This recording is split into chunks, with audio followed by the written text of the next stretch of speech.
Hi, everybody. I'm here with Jaemi Loeb. She is, I think you're beyond description, Jaemi. Orchestra director, technology expert, art center director as well, and now creator or co-creator of conferences. Hi, Jaemi. How are you doing? I'm doing well. How are you? Thanks so much for having me. It's such a huge pleasure. So before we let Jamie explain what she's up to now in her new role with Jury Group, I just want to give a little bit of background. Jamie was a member of the Donor Participation Project, which is our group of fundraisers who gets together to kind of troubleshoot this donor participation decline issue, but in a very kind of fun and proactive way. And Jamie was a member, and then she started consulting, and then she decided to stay on and help us put on a conference. But Jamie, how are you finding your new life? It's pretty great. I kind of get the best of both worlds in terms of being nonprofit and for profit because Zuri Group is a consulting firm that works only with nonprofits.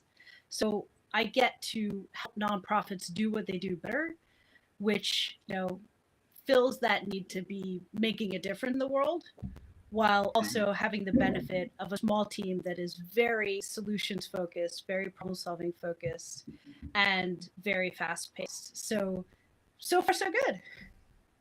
Very cool. Tell us about some of your projects. I'm so interested. What? Well, the nice thing about Zuri Group is that everybody works on several projects simultaneously, and every project has a team. So it's some projects are huge, like for universities, hospital systems, we might help them figure out what their next CRM is going to be, help them implement it, and then help them, you know, phase two configure it to be absolutely perfect. Like that, those are multi-year projects with, everybody touches them at some point.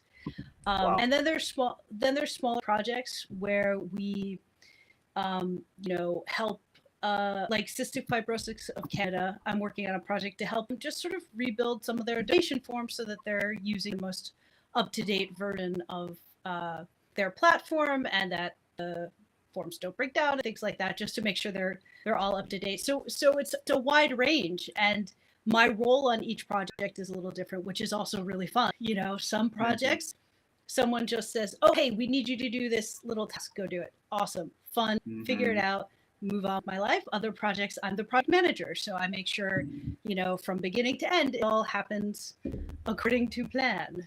Um, so it's a lot of fun to be doing a lot of different things. A lot of what we do is data oriented, in that we help a lot of nonprofits make sure they have good data that they can use their data effectively. That is a Mhm. challenge that everyone seems to face, and that their staff knows how to use the system to use the data effectively, right? So it's sort of a three-part Training. challenge in that making sure the data itself is good and that the technology to gather and access that data is good, and then making sure that people who need to use that data know how.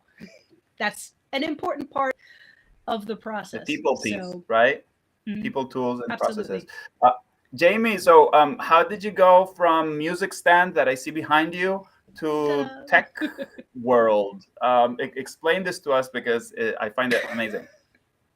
Well, I think I've always music and technology have always been part of my life, right? I mean, I remember when I was doing my master's degree in orchestral conducting, I was also working at a software company doing QA and documentation and training manuals. So, Hmm. you know, um, it was a software company that makes like music notation software. So I've Wow. always been doing a little both. I did a brief stint at the Apple Store, the things you do between degrees, and I went off into my professional life wanting to be an orchestra conductor and do other conducting as well, and wanting to do Mm-hmm. that in a liberal arts setting. And when I got there, it wasn't what I hoped, and partially the industry changed. And so after Interesting. several years, well, after two graduate degrees and several years, um, it became clear that it wasn't what I wanted it to be. And it wasn't going to give me what I wanted out of my career. So I started looking farther afield. And Mm-hmm. so in the process of getting from, point A to point B there was a lot of working with arts organizations in a lot of different capacities. Because when you're a younger conductor and you're trying to get more experience conducting, a lot of times you have to earn it by working for the organization in a lot of different settings, or starting your own organization, right? So there's a lot of that kind of nonprofit management training that goes into conductor training. Is my video frozen, or can you still hear me? I hear you. I don't know if the audience has feedback on Okay. the audio quality, but I a little bit choppy, but maybe it's just me. Okay. Well, I'll just keep going then. Okay. Um, So young conductor, figuring things out, making yeah, things work. exactly. And so I carried that through my professional life as a conductor. I started festivals, I started orchestras. I, Wow. I was always as much of an arts entrepreneur as I was an arm waver, as it were. And that's not totally uncommon, but is not necessarily a path to the New York Philharmonic, as it were. But yeah, it was a nexus of things that I really enjoyed doing. But the sort of central piece in academia started to not be what I wanted from life, and so Mhm. I ended up working at the JCC of Metro Detroit, and I now live in Detroit. And I was a senior director of cultural arts for a little over 3 years. And what I was doing there is still putting on cultural events, interacting with, engaging the community, raising funds as I always had. And that is how I got involved with the donor participation project, because Terrible I name. always, Terrible, terrible name. well, it's just a lot of peas. Um, Yeah. it DPP works really well. Um, I've always done the kind of fundraising that's very constituent based fundraising, right? So Hmm. I've always raised money Hmm. from my audience. And so that's how I got involved with you all. And then through one thing and another, Zuri Group made me an offer I couldn't refuse. And here I am. And everywhere I've gone before Zuri Group, I've been the one to say, "Oh, let's use this tool, right? Let's Hmm. evaluate the tech that we're doing. Is this working as well as we can? How do we get better data? How to get fewer fingerprints on the data?" That's always like one of my soapboxes, right? Because Hmm. as I said, like technology has always been like my love of technology has helped me to do things like start an orchestra and make it look to all the world like we'd been there for forever, even though we have one concert Hmm. under our belts, right? Hmm. So it was always a thing that I enjoyed learning about, enjoyed keeping up with, but also, was able to put it to good use for my own projects. And so now I'm really enjoying leaning into that and really helping big nonprofits, small nonprofits, a lot of nonprofits in a given day, helping them to do what they do better and more effectively. So, Jamie, what I love about your life experience, your career experience, is that it's you know kind of lacks boundaries, and I feel so many people get into a rut because they think, okay, now I'm the blah coordinator, and then I'm going to be the next step, director, and then the assistant and the associate. And there's such an incredible world out there if you'll just kind of open Yeah, your mind of opportunities, even in the nonprofit sector. absolutely. And I think you embody that. It's so Well, cool. thanks. And I think living in the arts, your options are be open to a wide range of things or fail to earn a living. I mean, that's the Mm. truth of it. Number of people, like in the orchestral world, the number of people who say graduate with a degree in violin and go right into a job in a professional orchestra that pays a full-time living wage, and then that's just what they do for their lives, that is so tiny and vanishingly small, right? It continues to get smaller, that number. And so when you're Mhm. in the arts, it's a survival skill. And I think more schools are getting better at teaching it. Most people in my age bracket sort of had to learn the hard way. Mhm. But I'm sort of lucky in that I've always been sort of reflexively entrepreneurial in a way. Um, I was that kid that like, I was president Lemonade of the stand? Junior League of Voters in, excuse me? Lemonade stand? Well, not quite. I was president of the Junior League of Women Voters when I was in high school because I'm that kind of nerd. And what I So cool. did was brought the candidates for like the local city council or town council, whatever it was called, to like speak to the high school kids because I felt like they needed to be more involved in local politics. It was Wow. not an existing program. It was just like I decided this should happen, and so somehow I made it happen. Um, and again, I don't know that it can be a character flaw. It's not all good, but I sort of reflexively am the sort of person that's like, oh hey, let's make this thing happen. So that has helped me not, as you say, end up in one of those ruts and then find myself in a, in a place where I'm unhappy.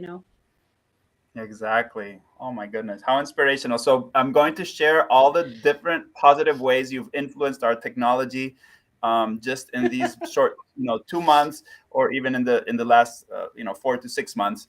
So you got us thinking about Airtable. Now the whole back end of DPP runs on Airtable and it's all integrated. I have to say, I do wish that Zapier were a little bit cheaper, but that's Yeah. okay. It saves so much time.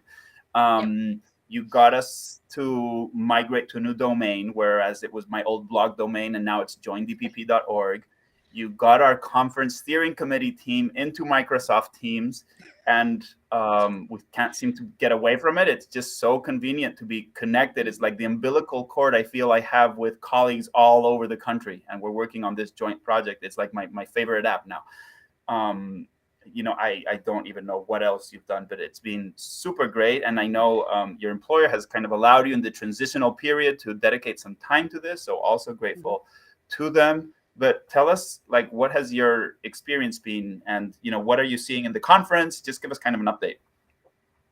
So putting together the conference is a lot of fun, and for me, it's like this mix of like working on events and being the tech expert. It feels very Yep. comfortable and it's a whole lot of fun, and it's a great group of colleagues. I think everyone is really focused on making sure we live up to our goal of making this thing accessible. So literally easy to access for people and making sure the boundaries and the friction to access are as low as possible. And that is so refreshing because so often with conferences, it's almost the opposite, right? Everyone gets really focused on making sure like prestige is maintained by virtue of exclusion. So that's been wonderful.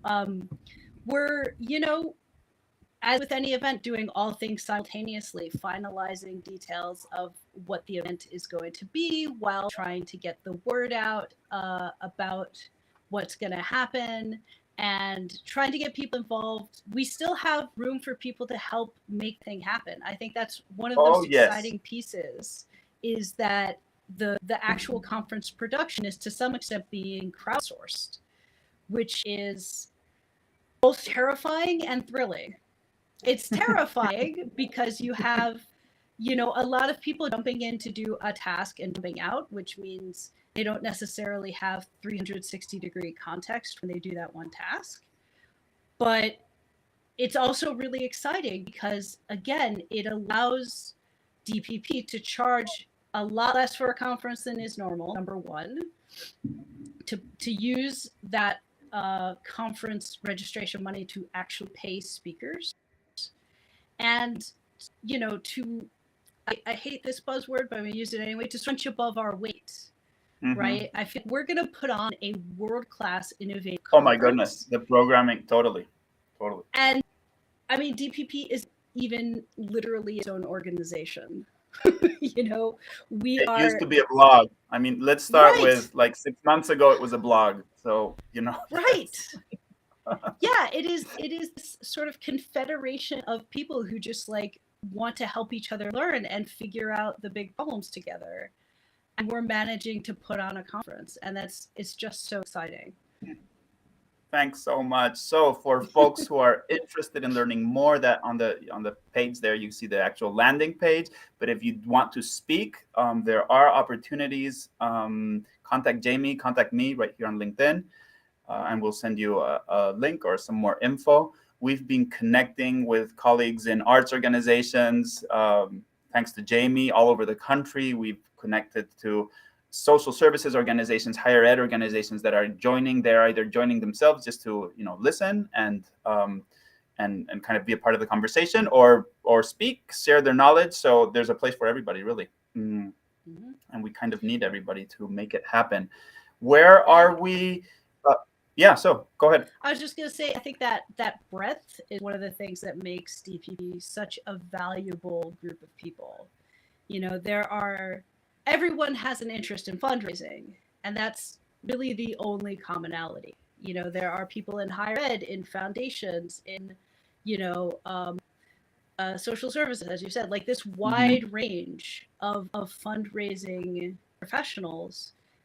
Some are the only person raising funds at their organization. Some are one of 50. And to get that variation of perspective is so helpful. No matter how you're engaging with DPP, whether it's through LinkedIn content or the conference or these lunch and learn type things, there's such a wide variety and such a wide scope of perspectives that you're going to find something useful.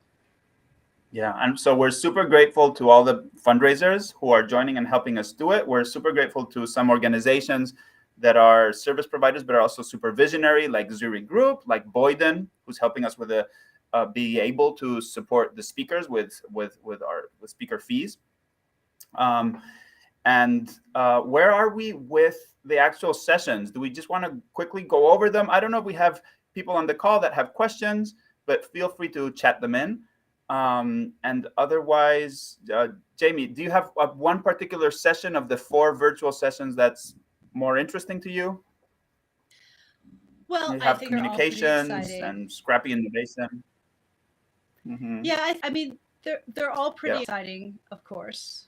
But I think to me, the 2 in the middle are most exciting. The one that we're calling scrappy innovations, which is sort of like, how do you basically up your game without spending $1 million on technology? And the other or as a first step, right, to proving a concept. I see it sometimes like you try it with kind of duct tape and then it works, and then maybe you call whatever Jaemi to actually turn it into something, right?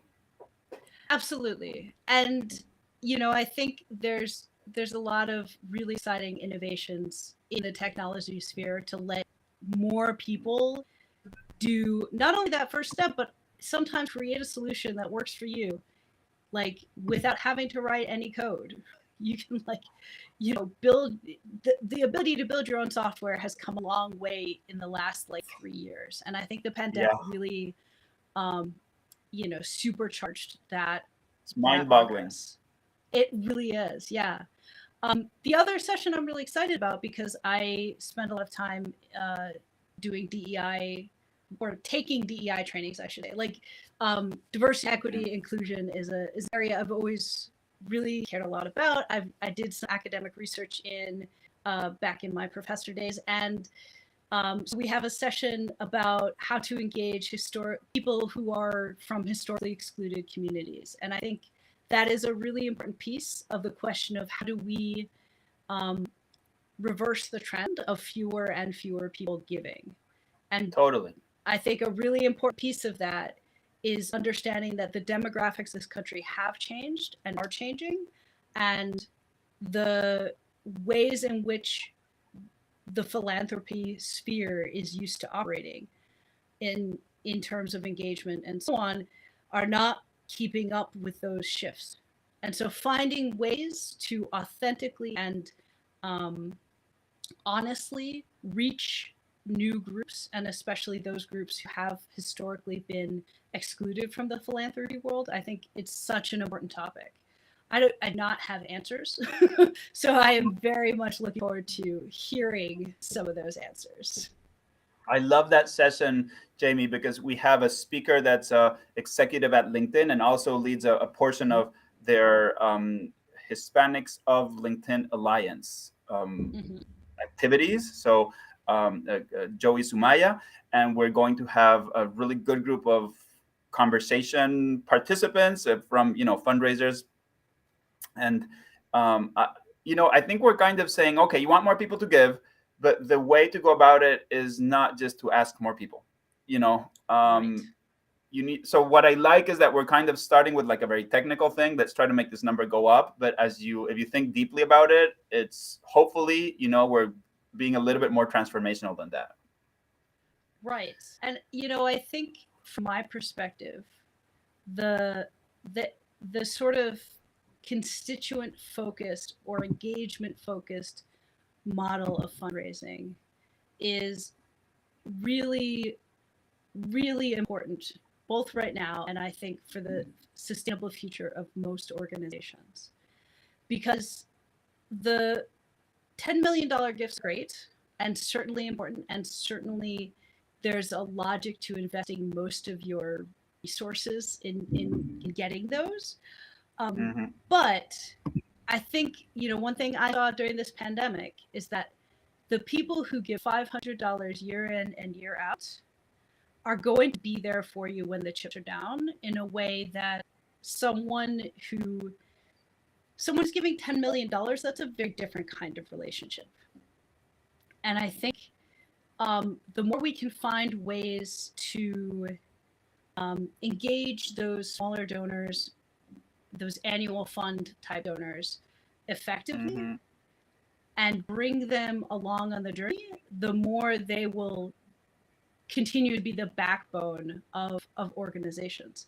And I think there's a lot of, coming back to technology, there's a lot of exciting ways that technology can help you do that these days without without breaking the bank in terms of spending either man hours or even technology dollars. There's a lot of ways to make those donors feel loved, feel appreciated. That doesn't necessarily require someone to spend 40 hours a week on the phone. Well, So, what I love about this type of work, Jamie, is that it's very hard to hide in a way. So you mm, can hide a lot of bad things underneath success, and underneath that $10 million gift. There can be a lot of yeah. toxic environments, donors that don't want to stay around. Um, but when you're either seeing that people stick around because they like you and you have, and they believe in the mission and you're treating them well and they're treating you well, Mm-hmm, um, it's very hard to fake that. And it's very hard to make mm-hmm. somebody stick around for 3, 4, 5 years, right? It's If there's also not a a true really sense of community, barometer. etc. Absolutely. And it's also a really good barometer of is what you're doing reaching your constituents effectively? So if you're an arts organization, your audience is your donor base most of the time. And Mm-hmm. I mean, there's grants and stuff as well, but your most of your donor base is your audience. And if 50% of your audience donates money, that also tells you that your audience likes what you're doing. If you're a foundation that, funds cancer research, your donor base is also to some extent the people you're serving, right? These are people who care about cancer research, who care about curing cancer, right? And if you're getting increasing numbers of donors, that means you are increasingly making an impact in that space. So I think, the same way, NPR does really well, right? And they say this in their fund drives twice a year, right? They care about the size of gifts, of course, but like the number of donors really matters to them, and they say that up front because it is also a metric of are they reaching their audience? And I think that's why, obviously, in the big picture, like deciding where the effort and resources go, those $10 million gifts are going to win. But there are so many ways to do a better job reaching that sort of constituent type of donor that it's you don't have to climb Mount Everest to personalize your emails. We need the great rebalancing. That's what we need. Yeah. And Hmm. in kind of budgets and attention. That's I guess you said there, it makes a lot of sense to place the majority of your budget in the part that has the highest ROI, but you also need to be looking a little bit down the line. I kind of feel like there's a lot of those lemmings that walked into the ocean, like that type of behavior going on. And you mentioned public radio, which relies on monthly gifts, and that's a model that we've talked about at DPP. So, well, it Yeah. looks like we don't have a lot of questions today. That means we did a great job, Jaemi. It means you explained everything succinctly, and people are inspired, and they just don't feel the need to ask more. Do you have any parting words? Um, I guess, my big advice to everyone always is keep fingerprints off of data, right? Don't Keep your touch it. data clean. Do not touch the data, right? Someone spells their name wrong, don't don't touch it, automate it. You know what I mean? And because it happens in so many situations for nonprofits that they end up processing data in manual ways, which not only Oh are a my God. huge time suck and nobody loves, but you are literally asking for errors because we are human Yes. beings, right? And that's Yes. that's not a criticism. It's just it's just how we like make mistakes. And so anything anything that you can do to take your fingers out of the data will make your life better. I love Better that. than I through love that. clean data. I love that as a heuristic. And I also have to wish everyone a happy International Women's Day, which is Yay. a really motive for celebration among so much ugliness that's happening in the world right now. But Jaemi, we're going to have a ton of fun at the conference. I Mhm. appreciate everything you're doing, and everybody who's here, please do connect with Jaemi. And if you have a tech question, I'm sure she can help, or a music question. Sure. I can read Alto Clef. That's advanced. Bye, everybody. Thanks, everyone.